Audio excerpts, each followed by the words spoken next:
कोटवाळ्यांना पण महामंडळ दिलंय, एस टी महामंडळ मलाही दिलेलं आहे. तिला कदाचित ताईला माहिती नसेल, आमच्या अंधारे ताईला, तर तिला मी फोन करून सांगतो की मलाही एस टी महामंडळ दिलेलं आहे. परंतु आम्ही सांगितलं आता हे 15-20 दिवसासाठी कशासाठी, कारण 5-6 तारखेला आचारसंहिता लागेल. त्याच्या पुढच्या महिन्यात नोव्हेंबरमध्ये 10-12 तारखेला कदाचित निवडणुकाही लागतील आणि मग त्याच्यासाठी नसावं असं मला वाटतंय. परंतु साहेबांनी माझं पण नाव देऊन मला ते महामंडळ दिलंय. पाहिजे तर तुम्हाला चौकशी करून तुम्ही बघू शकता की भरतशेठला महामंडळ दिलंय का नाही. आणि अशी काय अडचण आहे की महामंडळ मिळालं किंवा मंत्रिपद मिळालं तरच आम्ही काम करू शकतो, अन्यथा काम करू शकत नाही, अशातला भाग नाही आहे ना.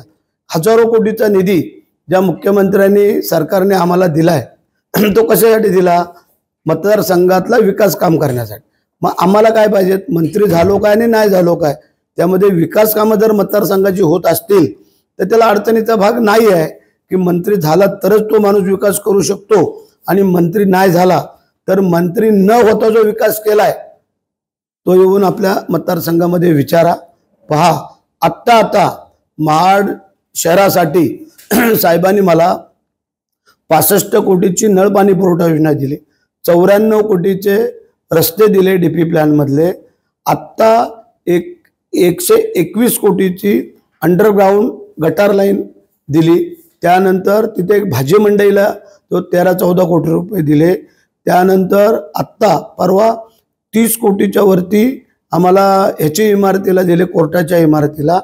आणि प्रशासन भवन महाडमधलं जे नेहमी पावसात पुरात भरलं जातं पाणी तिथं, ते हवेला आणून दिलं. त्यानंतर इतर शासकीय इमारती अशा जवळजवळ 350 कोटीच्या वरती आत्ता मला साहेबांनी निधी दिला.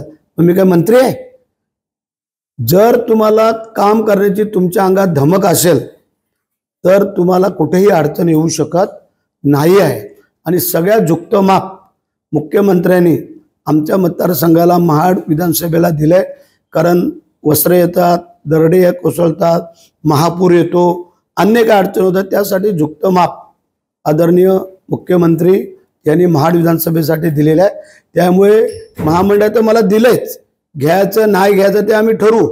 परंतु काहीच दिलं नाही कोर्टवाल्यांना किंवा कायवाल्यांना तर माझ्या त्या अंधारे ताईला मी नंतर फोन करून तिला मी सांगतो आणि ती प्रत पण पाठवतो जे काय मला एस टी महामंडळ दिलेलं आहे ते. परंतु मला असं वाटतंय आणि माझ्या जनतेला वाटतंय, मतदार बांधवांना, की आता हे 15-20 दिवसासाठी घेऊन आपण काय करणार.